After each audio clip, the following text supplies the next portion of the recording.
Nike's real product isn't shoes, it's identity. What if Nike wasn't really selling sneakers? What if the check mark on your shoe meant something more than style or comfort?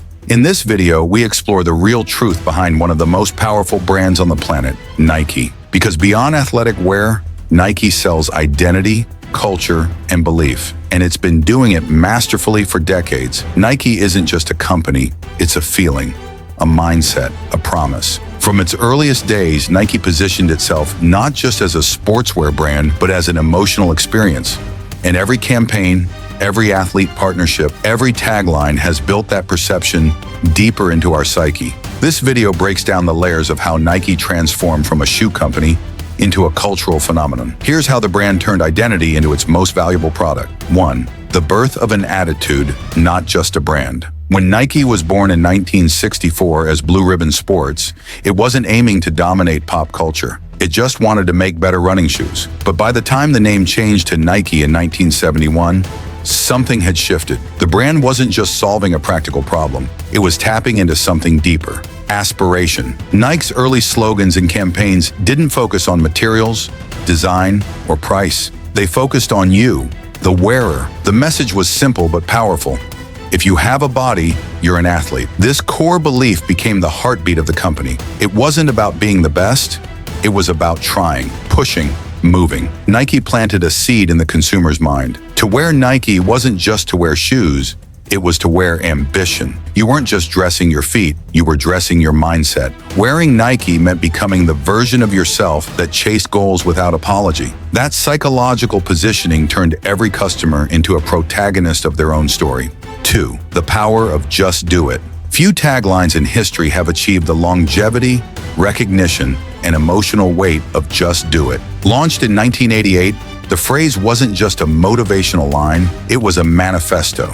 It didn't tell you what product to buy, it told you who to be. That subtle shift changed everything. Nike wasn't marketing shoes, it was marketing courage, decision-making, and ownership of your own life. The genius? The message was universal. Whether you were an Olympian or a weekend jogger, the words applied to you. The phrase made people feel like athletes, even if they weren't, and that feeling turned into loyalty. More than words, it was a cultural permission slip. You didn't need credentials or elite status, you just needed intent. Just do it gave everyone a green light to act boldly.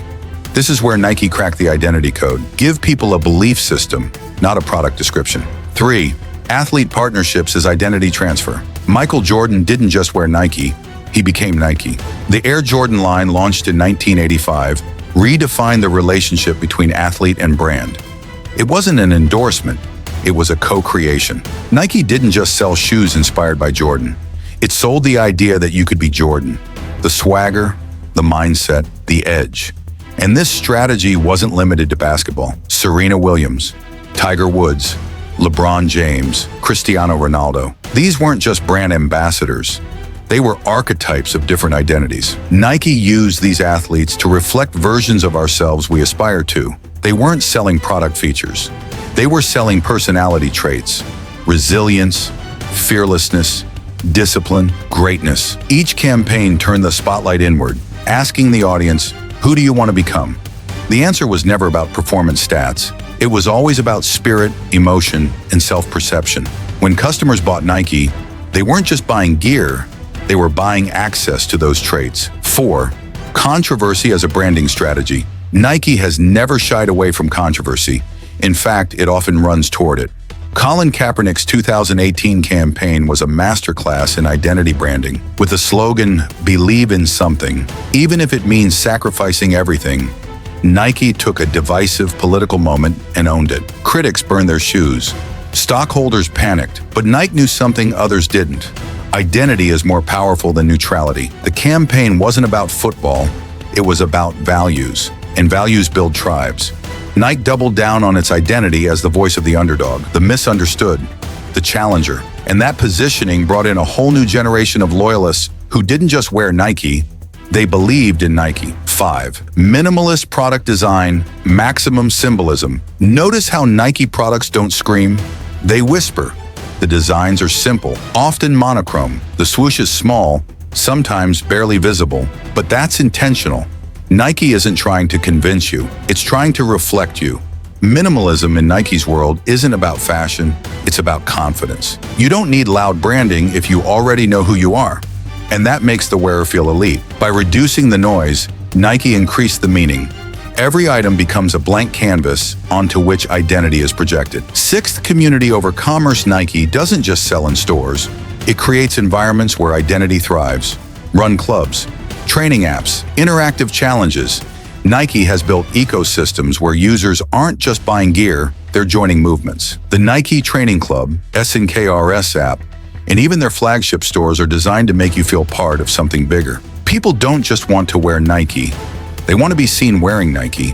That social signaling builds tribal bonds, and those bonds are far stronger than any promotional discount. 7. Emotional advertising with a personal mirror. Watch any Nike commercial and you'll notice something. It's not about the shoe, it's about you. The girl training in the rain, the older man running his first mile, the kid in the inner city refusing to quit. These aren't product demos, they're emotional mirrors. Nike tells your story better than you can tell it yourself. And when a brand captures your struggle, your goal, and your dream in 60 seconds, you don't forget that. It's why Nike ads are less about persuasion and more about connection. You don't feel sold to, you feel understood. 8. Cultural relevance through constant reinvention. Nike knows that identity isn't static. Culture evolves, and so must the brand. From hip-hop to streetwear to sustainability, Nike has remained at the center of every major cultural shift. Collaborations with Off-White, Travis Scott, Sakai, and Billie Eilish aren't just about hype. They're about adaptability. Each collab is a new identity lens, a way for Nike to show it gets this moment, this generation, this movement. That flexibility ensures Nike always feels current, never dated. And for a brand built on identity, relevance is everything. 9. Owning the language of motivation. Open any Nike product description or social media post, and you'll see something subtle. The vocabulary of victory. Words like grind, unstoppable, rise, push, and breakthrough dominate the brand's communication. Even product names feel like verbs. React, Flyknit, Zoom. Air.Nike doesn't describe what a product is. It tells you what the product makes you become. That shift from feature to transformation is the key. Nike never lets you forget, this isn't about shoes. This is about you leveling up. 10. The swoosh as a modern-day badge of honor. The Nike logo has transcended branding. It's become a badge. People tattoo it on their bodies. They stand in line for hours to get limited edition drops.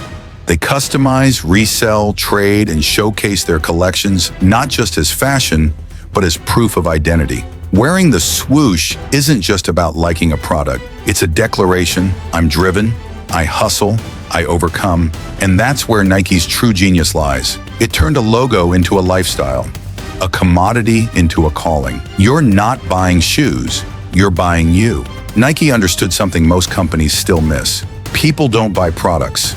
They buy better versions of themselves. Every ad, every campaign, every product line has been crafted to speak to who you want to become. That's why Nike feels personal, why it feels emotional, why it feels like you. So the next time you lace up a pair of Nikes, ask yourself, what am I really wearing? The answer isn't rubber and mesh, it's identity. If this video helped you see branding in a whole new light, make sure to like, drop a comment with your favorite Nike moment, and don't forget to subscribe for more deep dives into how brands shape the world we live in.